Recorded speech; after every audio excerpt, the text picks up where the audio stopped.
ഓം നമോ നാരായണായ. ഓം നമോ നാരായണായ. ഓം നമോ നാരായണായ. ഓം നമോ നാരായണായ.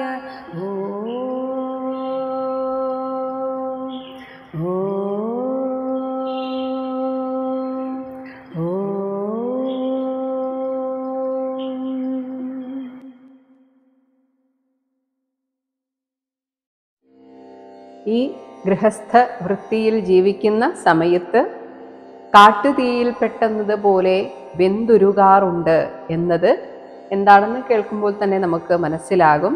നമ്മുടെ ജീവിതത്തിൽ ഒട്ടും പ്രതീക്ഷിക്കാതെ വരുന്ന ദുഃഖങ്ങളെക്കുറിച്ചാണ് പറയുന്നത്. 15-ാമത്തെ ശ്ലോകം.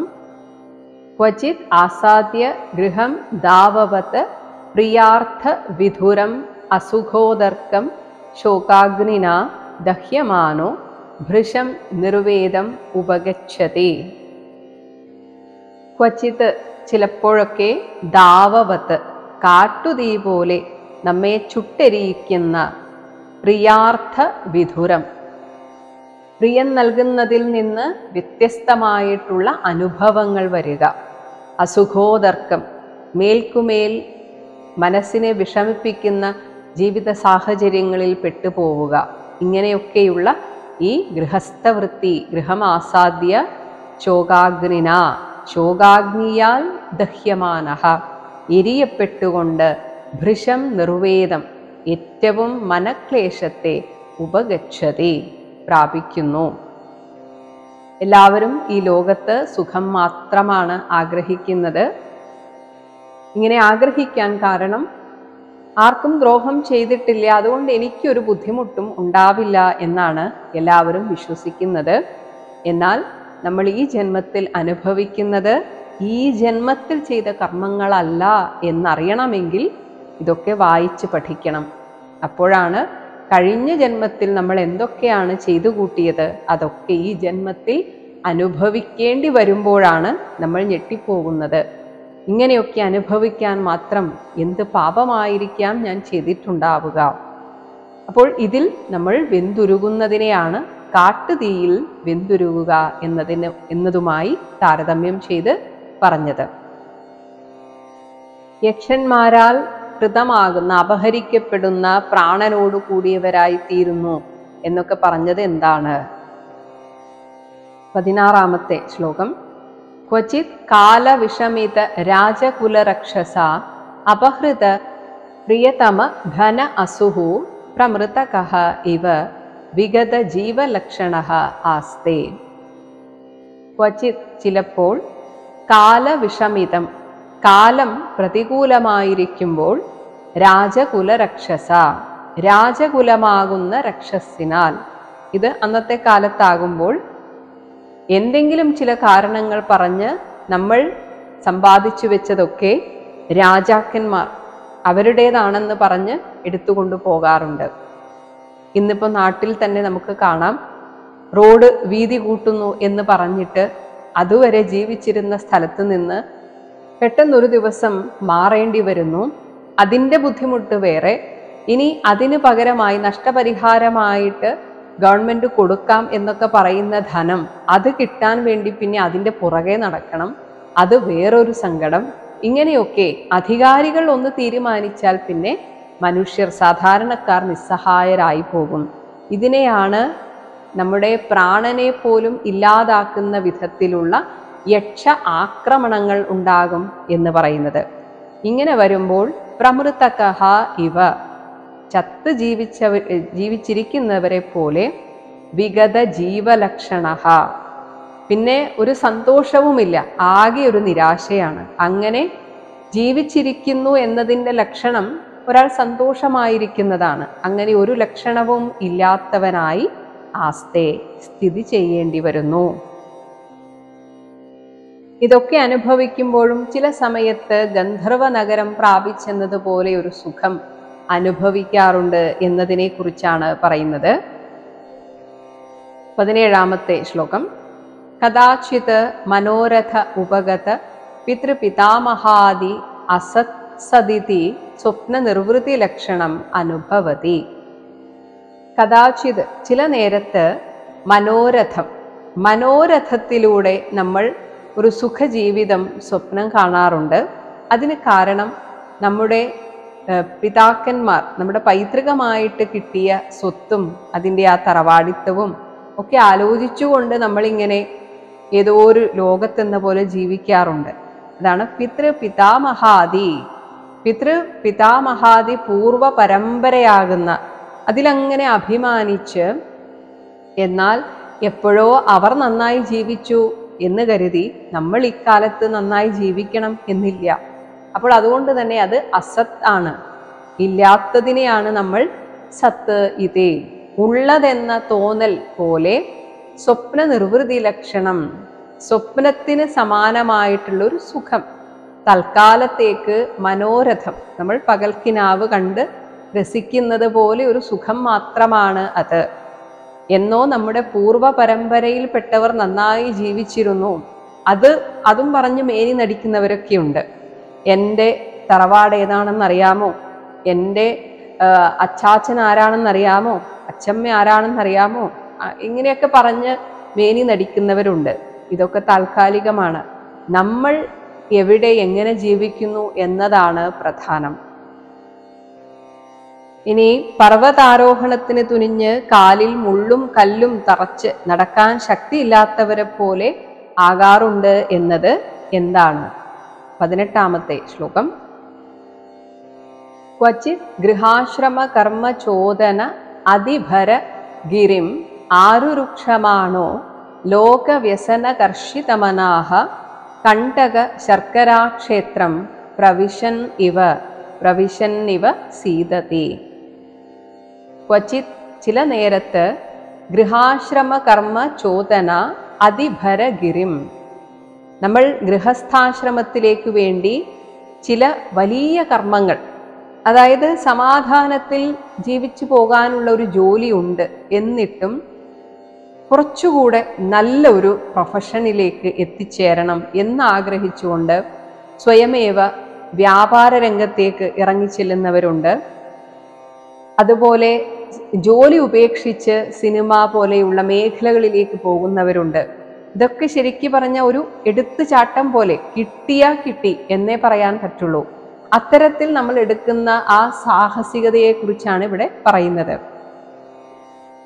ക്വചിത് ചില നേരത്ത് ഗൃഹാശ്രമ കർമ്മ ചോദന, ഗൃഹസ്ഥാശ്രമത്തിലേക്ക് വേണ്ടിയിട്ട് നമ്മൾ ചില ഇടത്തു നിന്ന് കേട്ടിട്ട് അതിഭര ഗിരിം, വലിയ കർമ്മഭാരമെടുത്ത് തലയിൽ വയ്ക്കും, വലിയ ഉത്തരവാദിത്തമെടുത്ത് തലയിൽ വയ്ക്കും. അങ്ങനെ ഒരു മാമലയെ ചുമക്കുന്നത് പോലെ, അല്ലെങ്കിൽ മാമല കയറുന്നത് പോലെ, ആരുരുക്ഷമാണഹ കയറി എത്താൻ ഉദ്യമിച്ചുകൊണ്ട് ലോകവ്യസന കർഷിതമനാഹ, ലോകത്തിലെ ബഹുവിധ പീഡകളാൽ അകം നൊന്തിട്ട്, അപ്പോൾ പിന്നെ നടക്കുന്ന വഴികളൊന്നും സുഖകരമായിരിക്കുകയില്ല. അതാണ് കണ്ടക ശർക്കരാക്ഷേത്രം, ചരലും മുള്ളും നിറഞ്ഞ പ്രദേശത്തെ പ്രവേശിച്ചവൻ എന്നതുപോലെ സീതതി തളർന്നു പോകുന്നു. സുഖകരമായി പോകുന്നതിനിടയിലായിരിക്കും വലിയ വീടെടുക്കുക എന്ന ഒരു സാഹസം ഏറ്റെടുക്കുന്നത്. അപ്പോൾ അതിനനുസരിച്ച് വലിയ ലോണുകൾ എടുക്കണം, പിന്നെ അത് വീട്ടിൽ തീർക്കാൻ ഒരുപാട് അധ്വാനിക്കണം. ഇനി അല്ലാതെ ബിസിനസ് പോലെയുള്ള അറിയാത്ത മേഖലയിലേക്ക് കടന്നു ചെല്ലാൻ ഒരാഗ്രഹം. ഇങ്ങനെ അറിയാത്ത കാര്യങ്ങൾ ഏറ്റെടുത്ത് ചെയ്യാനുള്ള ആ ശ്രമത്തെയാണ് പർവ്വതത്തിലേക്ക് കയറാറുണ്ട് എന്ന് പറഞ്ഞത്. അപ്പോൾ സ്വാഭാവികമായും ആ വഴി അത്ര സുഖകരമായിരിക്കില്ല.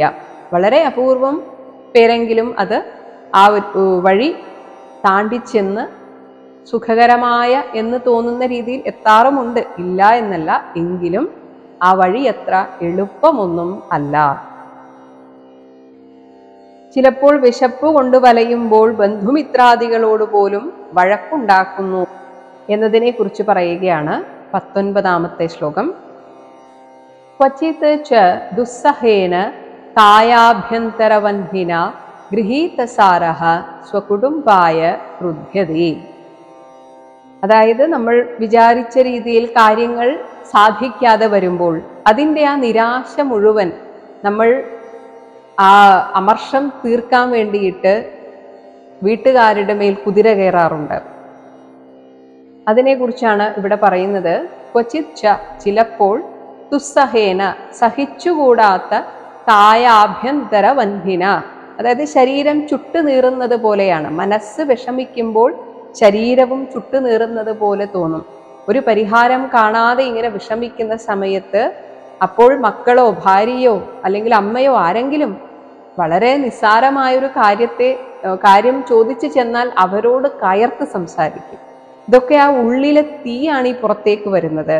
അതാണ് ഗൃഹീത സാരഹ, ആകെ വലഞ്ഞവശനായിട്ട് സ്വകുടുംബായ ക്രുദ്ധ്യതി, ഭാര്യാമക്കളോടൊക്കെ അങ്ങ് കയർത്ത് സംസാരിക്കും. അതിന് കാരണം നേരത്തെ പറഞ്ഞതുപോലെ തനിക്ക് തന്നെ കൊണ്ട് എടുക്കാൻ പറ്റാത്തത്, തുമ്പിയെ കൊണ്ട് കല്ലെടുപ്പിക്കുന്നത് പോലെ തന്നെ കൊണ്ട് എടുക്കാൻ പറ്റുമോ എന്ന് ഉറപ്പില്ലാത്ത വലിയ ഉത്തരവാദിത്തങ്ങളെടുത്ത് തലയിൽ വെച്ചിട്ടാണ് ഇത്തരത്തിൽ ആകെ പ്രശ്നത്തിലാവുകയും അതിൻ്റെ ആ ദേഷ്യവും നിരാശയുമൊക്കെ മറ്റുള്ളവരോട് കയർത്തുകൊണ്ട് തീർക്കുന്നത്. ചിലപ്പോൾ പെരുമ്പാമ്പിനാൽ വിഴുങ്ങപ്പെട്ട് തിരിച്ച് പുറത്തേക്കിറങ്ങുമ്പോൾ ഇറക്കി കഴിയുമ്പോൾ ശവം പോലെ ആവാറുണ്ട്, ഒന്നും അറിയാത്തവനെ പോലെ ഇരിക്കും എന്ന് പറഞ്ഞത് നിദ്രയെക്കുറിച്ചാണ്. ഉറങ്ങുന്ന സമയത്ത് പിന്നെ നമുക്ക് യാതൊരുവിധ ആശങ്കയുമില്ല, നമ്മൾ ഈ ലോകത്തുണ്ടോ എന്ന് പോലും അറിയാറില്ല. അതാണ് 20ാമത്തെ ശ്ലോകം. സയേവ പുനഃ നിദ്രാ അജഗര ഗൃഹീതഃ അന്ധേ തമസി മഗ്നഃ ശൂന്യ അരണ്യ ഇവ ശേതേ ന അന്യത് കിഞ്ചന വേദ ശവ ഇവ അപവിദ്ധഃ. സഹ ഏവ പുനഃ, അവൻ തന്നെ പിന്നെയും, നിദ്രാ അജഗര ഗൃഹീതഃ, നിദ്രയാകുന്ന പെരുമ്പാമ്പിനാൽ ഗ്രസ്തനായിട്ട്, അന്ധേ തമസി മഗ്നഃ, ഗാഢമായ അന്ധകാരത്തിൽ മുഴുകി, ശൂന്യ അരണ്യേ, വിജനമായ വനത്തിൽ, അപവിദ്ധഃ, വലിച്ചെറിഞ്ഞ, ശവഃ ഇവ, ശവം എന്നതുപോലെ, ശേതേ, കിടക്കുന്നു, അന്യത് കിഞ്ചന നവേദ, മറ്റ് യാതൊന്നും അവൻ അറിയുന്നതേയില്ല. നമ്മൾ ഉറങ്ങാൻ വേണ്ടി, അതായത് ഉറക്കത്തിലൂടെ നമ്മുടെ ഒരുപാട് സമയമാണ് നഷ്ടമാകുന്നത്. പക്ഷേ തീർച്ചയായും വിശ്രമം എന്ന നിലയിൽ ഒരു 7-8 മണിക്കൂർ ഉറങ്ങുക തന്നെ വേണം. പക്ഷേ പലപ്പോഴും അതും അല്ലാത്ത സമയങ്ങളിലും നമ്മൾ ഉറങ്ങിത്തീർക്കാറുണ്ട്. നല്ല കാര്യങ്ങൾക്കായിട്ട് നമ്മൾ വിനിയോഗിക്കേണ്ട സമയം പോലും ഉറങ്ങിത്തീർക്കാറുണ്ട്. അപ്പോൾ നമ്മൾ ഈ ലോകത്തെക്കുറിച്ച് യാതൊരുവിധ ധാരണയും ഇല്ലാതെ ശവം എന്നതുപോലെ കിടക്കുന്നു. ഇനി വിഷപ്പാമ്പുകളുടെ കടിയേറ്റ് വീഴും എന്നാൽ എന്താണ്? 21ാമത്തെ ശ്ലോകം. കദാചിത് ഭഗ്നമാന ദംശോ ദുർജന ദന്തശൂകൈഃ അലബ്ധ നിദ്രാക്ഷണോ വ്യഥിത ഹൃദയേന അനുക്ഷീയമാണ വിജ്ഞാന അന്ധകൂപേ അന്ധവത് പതതി. കദാചിത്, ചില നേരത്ത്, ദുർജന ദന്തശൂകൈഃ, ദുർജനങ്ങളാകുന്ന വിഷജന്തുക്കളാൽ നമ്മുടെ ഭഗ്നമാനം, അഭിമാനമാകുന്ന തേറ്റപ്പല്ലിന്, ദംഷ്ടഃ മാനദംഷ്ടഃ, തേറ്റപ്പല്ലിന് ഭംഗമേൽപ്പിക്കപ്പെട്ട് നമ്മുടെ അഭിമാനത്തെ പോലും ഇല്ലാതാക്കുന്ന വിധത്തിൽ ചില ദുർജനങ്ങൾ നമ്മെ അധിക്ഷേപിക്കുമ്പോൾ ആ ഒരു വാക്കുകൾ നമ്മെ വല്ലാതെ മുറിവേൽപ്പിക്കും. അങ്ങനെ വരുമ്പോൾ സുഖമായിട്ടൊന്ന് ഉറങ്ങാൻ പോലും പറ്റില്ല.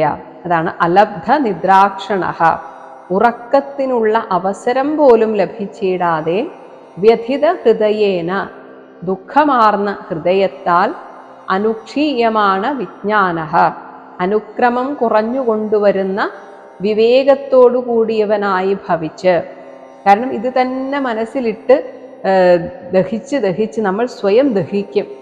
അങ്ങനെ വിവേകം നഷ്ടപ്പെടും. വിവേകം നഷ്ടപ്പെടുമ്പോൾ വിഷാദത്തിലേക്ക് നമ്മൾ വഴുതി വീഴാറുണ്ട്. ഇതിനെയാണ് അന്ധകൂപേ അന്ധവത് പതതി, ഒരു പൊട്ടക്കിണറ്റിൽ കണ്ണ് കാണാത്ത ഒരാൾ വീഴുന്നത് പോലെ വിവേകം നഷ്ടപ്പെട്ട് ഇത് തന്നെ ആലോചിച്ചിരിക്കും. അതേസമയം അറിവില്ലാത്ത അവൻ എന്തെങ്കിലും പറഞ്ഞു എന്ന് കരുതി ഞാൻ എന്തിന് ദുഃഖിക്കണം, എന്നെക്കുറിച്ച് ഒന്നും അറിയാത്ത ഒരാൾ എന്തൊക്കെയോ വിളിച്ചു പറയുന്നു, അത് അവന്റെ വിവരക്കേട്, അതിന് ഞാൻ എന്തിന് വിഷമിക്കണം എന്ന വിവേക ബുദ്ധി നഷ്ടപ്പെടുന്നു. അങ്ങനെ നഷ്ടപ്പെടുമ്പോഴാണ് നിരന്തരമായിട്ടുള്ള വിഷാദത്തിലേക്കൊക്കെ ചിലർ വഴുതിപ്പോകുന്നത്.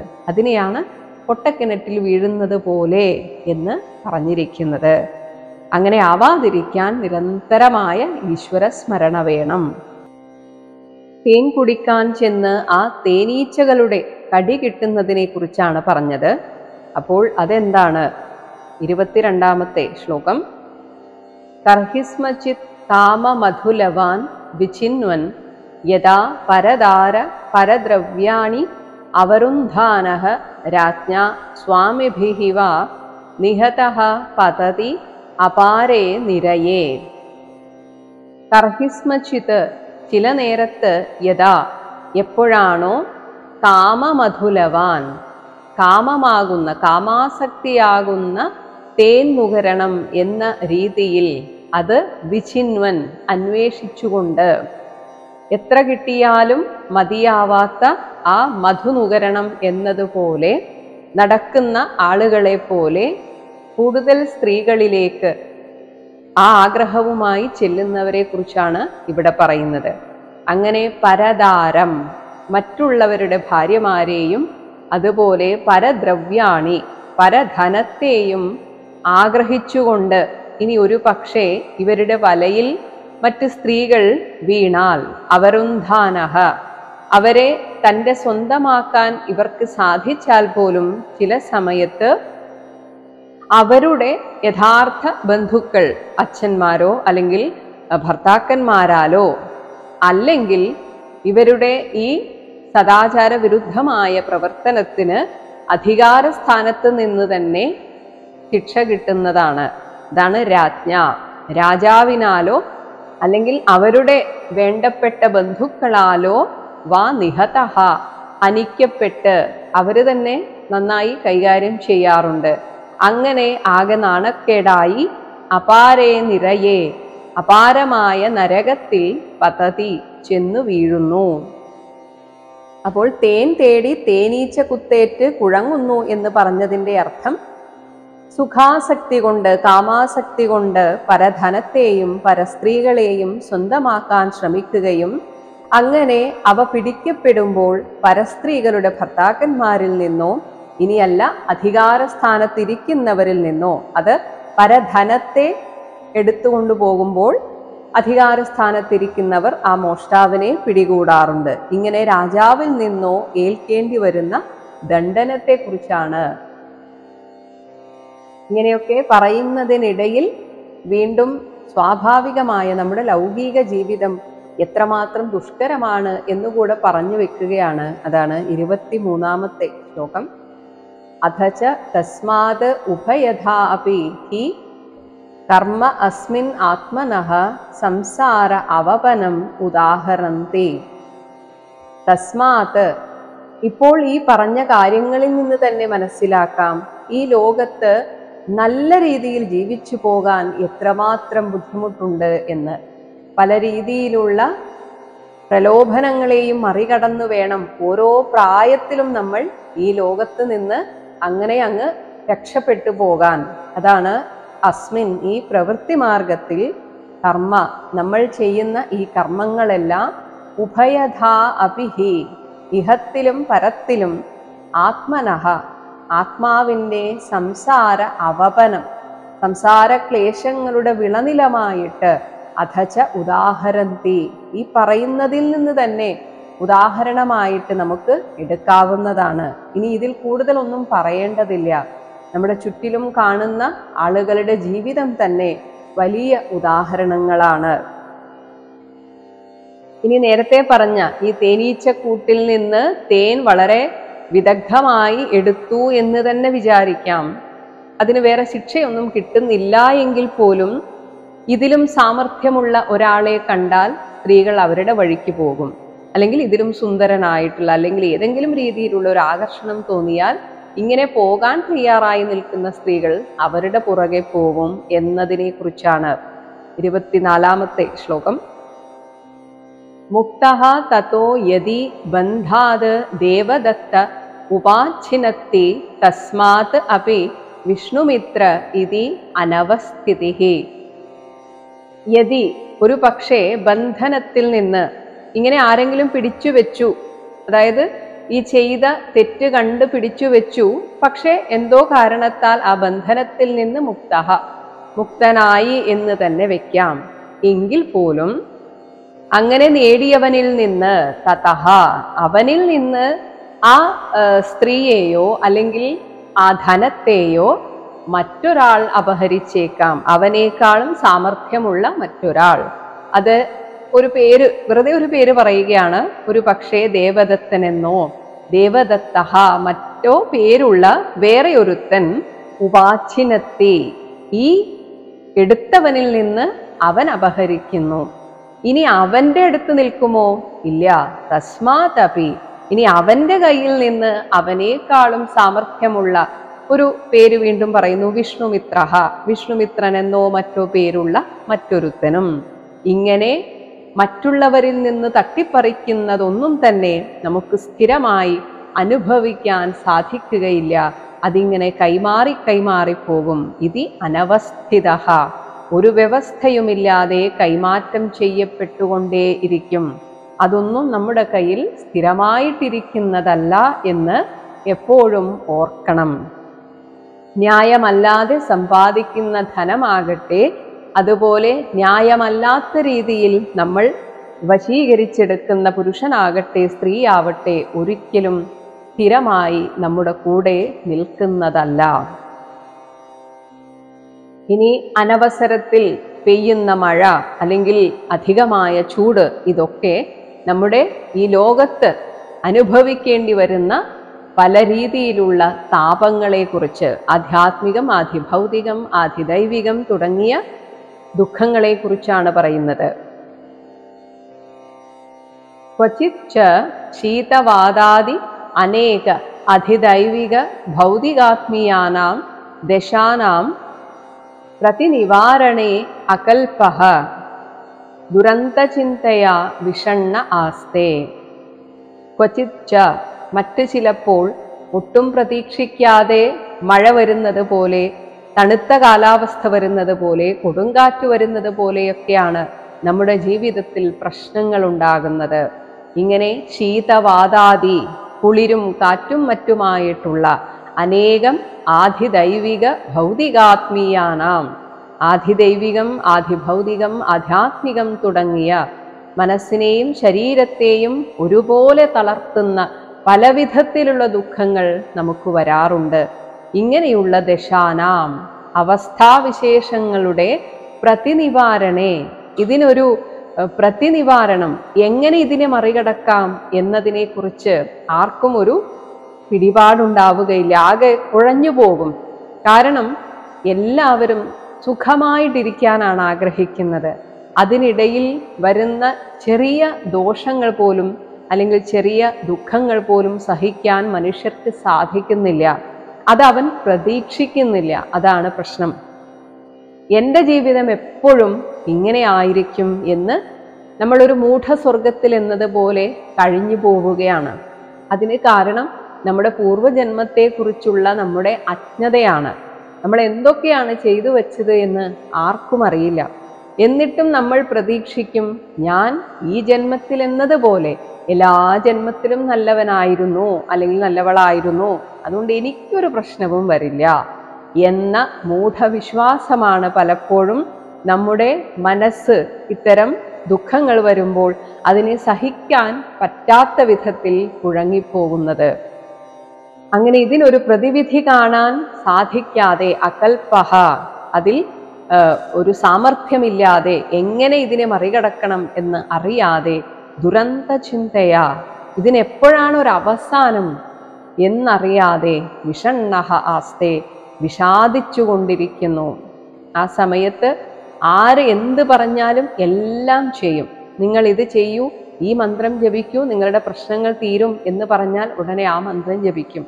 അപ്പോഴായിരിക്കും വേറൊരാൾ പറയുന്നത്, ഇന്നിടത്തൊരു ജ്യോത്സ്യനുണ്ട്, അയാളെ പോയി കണ്ടാൽ നിങ്ങളുടെ പ്രശ്നങ്ങൾ തീരും.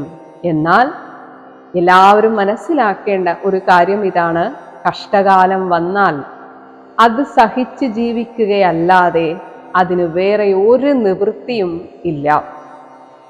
ആ സഹനത്തിലൂടെ നമ്മൾ ജീവിതത്തിൻ്റെ വേറൊരു തലത്തിലേക്ക് ഉയർത്തപ്പെടും.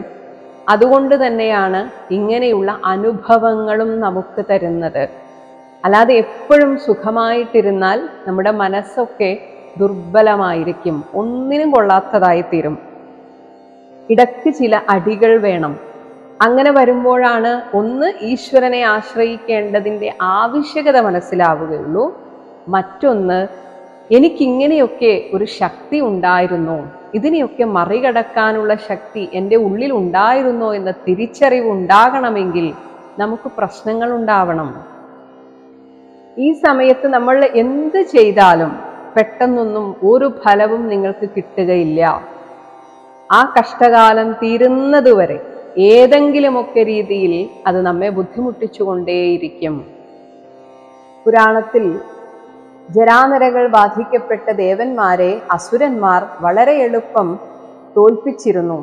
ഈ സമയത്ത് എന്ത് ചെയ്യണമെന്നറിയാതെ കുഴങ്ങിയ ദേവന്മാരോട് ബൃഹസ്പതി പറഞ്ഞത്, ഇത് നിങ്ങളുടെ കഷ്ടകാലമാണ്, ഈ സമയത്ത് നിങ്ങൾ എന്ത് ചെയ്തിട്ടും കാര്യമില്ല, തൽക്കാലം ഇവിടെ നിന്ന് മാറി നടക്കുകയേ രക്ഷയുള്ളൂ.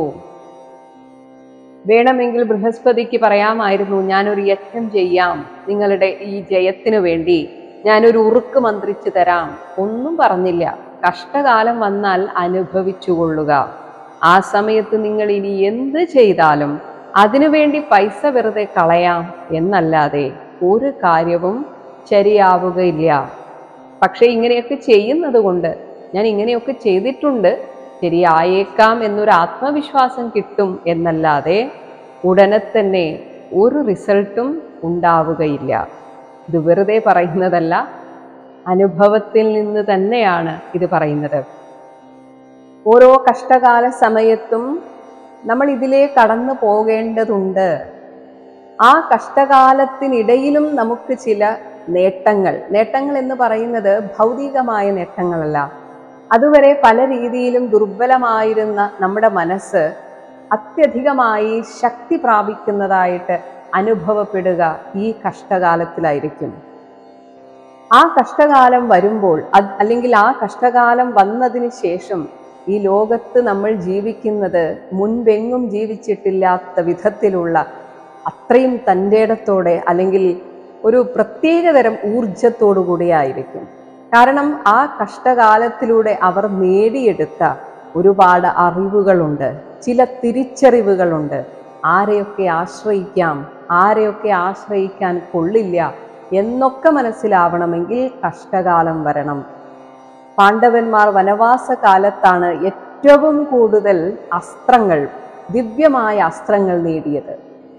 അല്ലാതെ അവർ കൊട്ടാരത്തിലിരുന്നു എങ്കിൽ അവർക്ക് ഇത്രയും വലിയ അസ്ത്രവിദ്യയൊന്നും കിട്ടില്ലായിരുന്നു. അപ്പോൾ എല്ലാറ്റിനും, എല്ലാ കാലത്തിനും ചില നന്മയുമുണ്ട്, തിന്മയുമുണ്ട്. അത് തിരിച്ചറിയാനും അത് അംഗീകരിക്കാനുമുള്ള മനസ്സാണ് നമുക്ക് ആദ്യം വേണ്ടത്. അല്ലാതെ ആ സമയത്ത് കിടന്ന് ഓടിയിട്ട് കാര്യമില്ല. എവിടെ ചെന്നാലാണ് ഒരാശ്രയം, ഏത് ജ്യോത്സ്യനെ കണ്ടാലാണ് ഒരാശ്രയം? ഒരു കാര്യവുമില്ല. സമാധാനത്തോടെ വീട്ടിലിരിക്കുക, നാമം ജപിക്കുക, നമ്മുടെ ആ മനസ്സിൻ്റെ വിഷമത്തെ വഴിമാറ്റിവിടുക. ഭഗവാനിലേക്ക് വഴി തിരിച്ചു വിടുമ്പോൾ മനസ്സ് തളരാതിരിക്കും. പ്രശ്നങ്ങളൊക്കെ വരും, അത് അതിൻ്റെ വഴിക്ക് അങ്ങനെ അങ്ങ് പോവുകയും ചെയ്യും.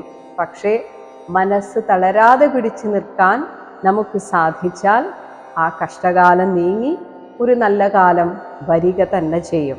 കാരണം ഭഗവാൻ അങ്ങനെയാണ് ഓരോരുത്തരുടെ ജീവിതവും അവിടെ ഡിസൈൻ ചെയ്ത് വച്ചിരിക്കുന്നത്. അങ്ങനെ എപ്പോഴും എല്ലാവർക്കും കഷ്ടകാലം, എപ്പോഴും നല്ല കാലം, അങ്ങനെ ഒന്നുമില്ല. ഏതെങ്കിലും ഒരു കാലത്ത് ദുഃഖിക്കേണ്ടി വരുന്ന ഒരു ഘട്ടം ഉണ്ടാവുക തന്നെ ചെയ്യും. അതുകൊണ്ടാണ് പറയുന്നത്, സുഖം വരുമ്പോൾ അമിതമായിട്ട് അങ്ങ് സന്തോഷിക്കേണ്ടതില്ല. ഇതിന് തിരിച്ചൊരു കാലം ഉണ്ട് എന്ന ചിന്തയോടുകൂടെ നമ്മൾ കരുതിയിരിക്കുക. അഹങ്കരിക്കാതിരിക്കുക. എല്ലാം നേടിക്കഴിഞ്ഞു, ഇനി എൻ്റെ ജീവിതത്തിൽ യാതൊരു ദുഃഖവുമില്ല എന്ന് അഹങ്കരിക്കാതിരിക്കുക. അതുപോലെ കഷ്ടകാലം വരുമ്പോൾ ഇതോടെ എൻ്റെ ജീവിതം നശിച്ചു, ഇനി പ്രതീക്ഷയ്ക്ക് വകയില്ല എന്ന് നിരാശപ്പെടുകയും അരുത്. സ്വർണത്തെ അഗ്നിയിലിട്ട് ഉരുക്കിയെടുത്താൽ മാത്രമേ, അതിനെ അടിച്ച് പദം വരുത്തിയാൽ മാത്രമേ അതിൽ നിന്ന് മനോഹരമായ സ്വർണ്ണാഭരണങ്ങൾ തീർക്കാൻ സാധിക്കുകയുള്ളൂ. ഇതുപോലെ നമ്മുടെ ജീവിത അനുഭവങ്ങളിൽ നിന്ന് നമുക്ക് കിട്ടുന്ന പാഠങ്ങൾ പിന്നീട് നമ്മുടെ ജീവിതത്തെ എത്രമാത്രം സുന്ദരമാക്കുമെന്ന് അത് അനുഭവിച്ച് തന്നെ അറിയണം.